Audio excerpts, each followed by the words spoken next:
Assalamualaikum warahmatullahi wabarakatuh.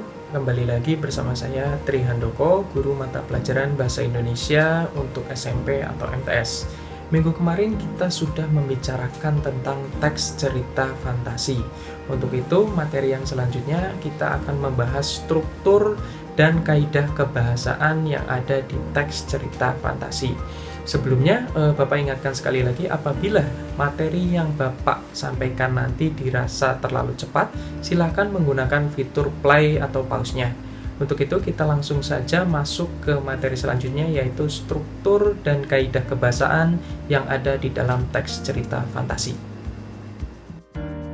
Oke, kita langsung masuk ke materi struktur teks cerita fantasi, yang dimana struktur yang pertama adalah orientasi.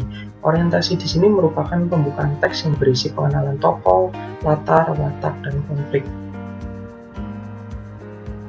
Contohnya misal di contoh orientasi adalah minggu pagi yang cerah, Ardi, Handi, dan Dani berada di Candi Trowulan. Nah, di sini ada yang namanya pengenalan tokoh.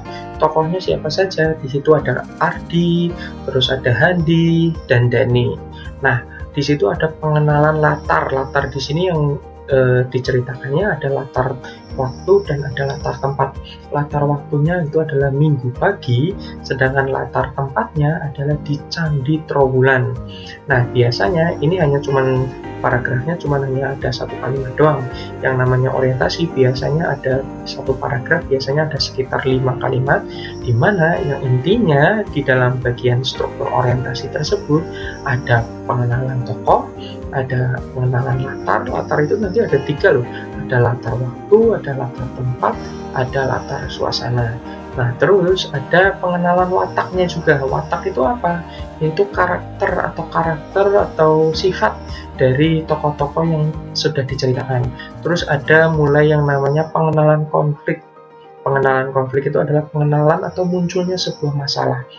Nah, di sini biasanya orientasi itu dimulai di mana the struktur teks cerita fantasi itu dimulai dari orientasi. Nah, yang kedua adalah komplikasi, di mana komplikasi ini adalah merupakan bagian yang berisi masalah atau konflik, di mana yang berisikan hubungan sebab atau akibat sehingga munculnya masalah, sehingga masalah itu memuncak. Nah, masalah itu memuncak itu nama lainnya adalah klimaks.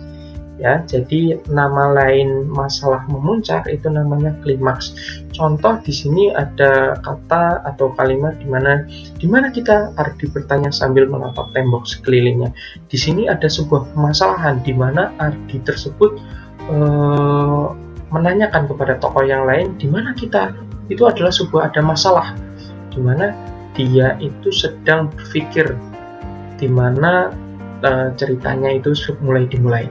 Oke, struktur yang terakhir adalah resolusi. Resolusi di sini adalah penyelesaian atau merupakan bagian penutup yang berisi penyelesaian masalah dari konflik yang terjadi. Jadi intinya di sini adalah sebuah ending sebuah cerita atau akhir-akhirannya cerita itu bagaimana. Misal contoh di sini itu ada sad ending atau happy ending. Sad itu adalah yang ceritanya berakhir dengan sedih, atau happy ending. Happy berarti bahagia atau ceritanya berakhir bahagia. Misal ada kata-kata contoh, misal di sini ada mereka bertiga bertekad menyelesaikan tugasnya tepat waktu. Nah, di situ ada sebuah resolusi di mana ketiga tokoh tersebut mulai berhasil menyelesaikan masalah-masalahnya secara tepat waktu. Nah, dari ketiga struktur tadi ada orientasi, terus ada yang kedua adalah komplikasi, di mana setelah komplikasi ada puncak-puncaknya masalahnya itu klimaks, terus yang ketiga adalah resolusi. Nah, di sini kita akan setelah struktur kita akan masuk ke unsur-unsur kebahasaan yang ada di teks cerita fantasi. Unsur-unsur kebahasaan itu seperti apa? Ya, yang kaidah-kaidah kebiasaan yang biasanya digunakan oleh teks cerita fantasi. Nah, di sini yang pertama adanya kata ganti. Kata ganti itu adalah apa?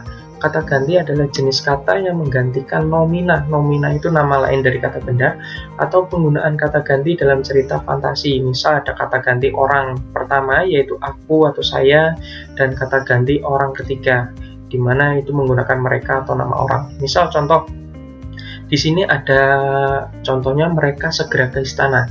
Nah, di kalimat sebelumnya pasti ada kata yang menggantikan kata mereka. Merekanya itu siapa? Apakah Andi, Ardi, atau tokoh-tokoh lainnya? Pasti di situ di sebelum kata mereka di sini pasti ada menyebutkan tokoh-tokohnya yang sedang disebutkan itu siapa saja. Lalu unsur-unsur kebahasaan yang kedua adalah penggunaan latar. Penggunaan latar di sini ada di dalam teks cerita fantasi menjadi 3, yaitu latar tempat, latar waktu, dan latar suasana. Misal contoh, saat tengah malam Ratu menangis di kamarnya. Nah, di sini ada latar waktu. Latar waktunya adalah tengah malam, Ratu menangis, berarti latar suasananya sedang sedih. Dan yang terakhir adalah latar tempat, yaitu latar tempatnya di kamar. Jadi sang Ratu suasananya sedang sedih karena menangis. Di tengah malam dia menangis di kamarnya.